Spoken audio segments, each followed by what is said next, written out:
Have you ever wondered what lies at the very bottom of our world? Not the center of the Earth, but the deepest point in our vast oceans? It's a place so remote, so extreme, that we've sent more people to the moon than to this mysterious abyss. Today, we're diving deep, over 7 miles down, into the Challenger Deep, the most profound part of the Mariana Trench.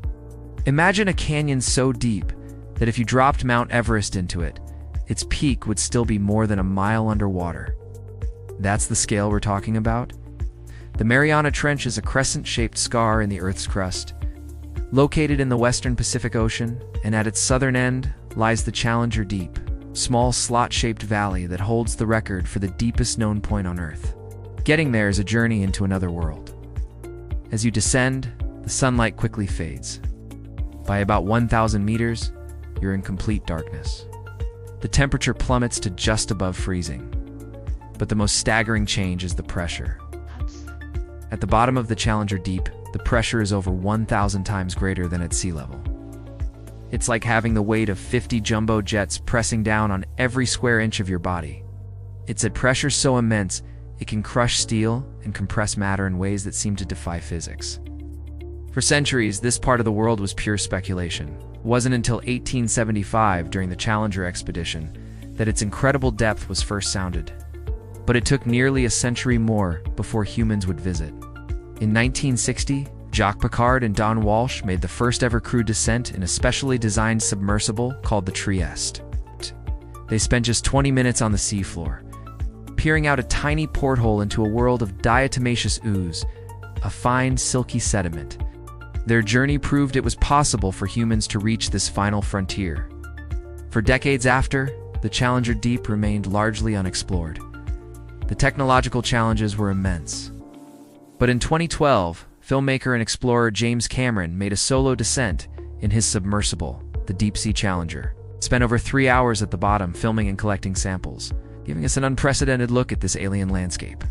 More recently, explorer Victor Vesovo has made multiple dives, mapping the seafloor with incredible precision and opening the door for more scientific exploration.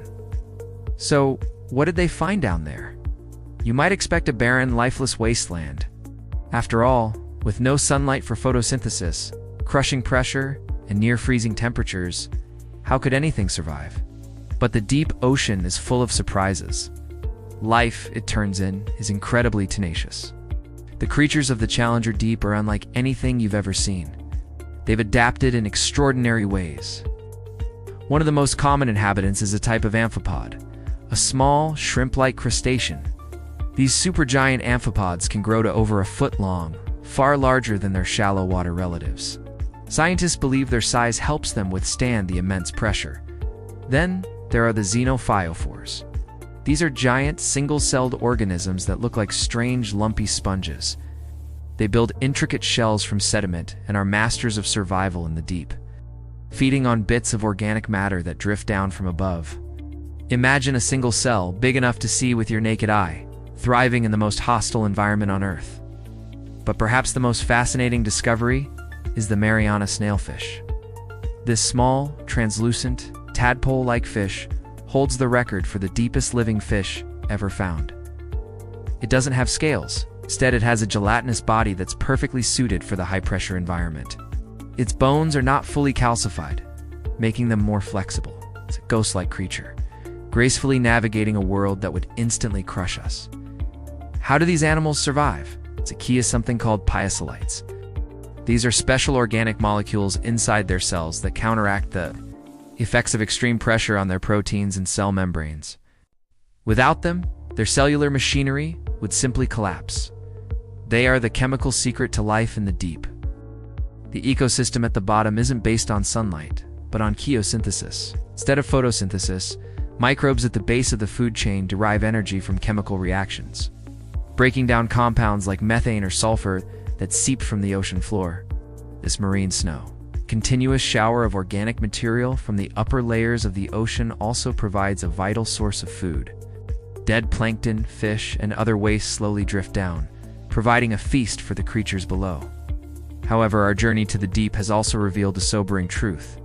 Even in the most remote, inaccessible place on our planet, we've found traces of humanity. Scientists have discovered microplastics in the guts of amphipods from the Challenger Deep. They've found chemical pollutants, like PCBs, that have accumulated in the fatty tissues of deep-sea life. It's a stark reminder that our actions on the surface have far-reaching consequences, affecting every corner of our planet, even places we've barely begun to understand. Exploring the Challenger Deep is about more than just setting records or finding strange new creatures. It's about understanding the limits of life, the geology of our planet, and our own impact on the global ecosystem. Every sample brought back, every video feed from the abyss, adds another piece to the puzzle of how our world works. There are still so many unanswered questions. Are there unique geological features like hydrothermal vents waiting to be discovered? What other bizarre life forms are lurking in the sediment? The study of these extremophiles organisms that thrive in extreme conditions hold secrets for medicine or biotechnology. The Challenger Deep represents the heart of our planet's mystery. It's a place of crushing darkness and surprising life, a world of silent giants and ghostly fish. It challenges our assumptions about where life can exist and forces us to confront the pervasive reach of our own civilization.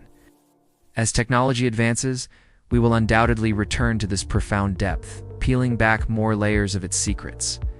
The greatest discoveries in this final frontier may still be ahead of us. Thank you so much for joining me on this incredible journey to the bottom of the ocean. If you found this as fascinating as I did, make sure to hit that like button and subscribe for more adventures into the unknown. Let me know in the comments what part of the deep sea you'd like to explore next. Till then, stay curious.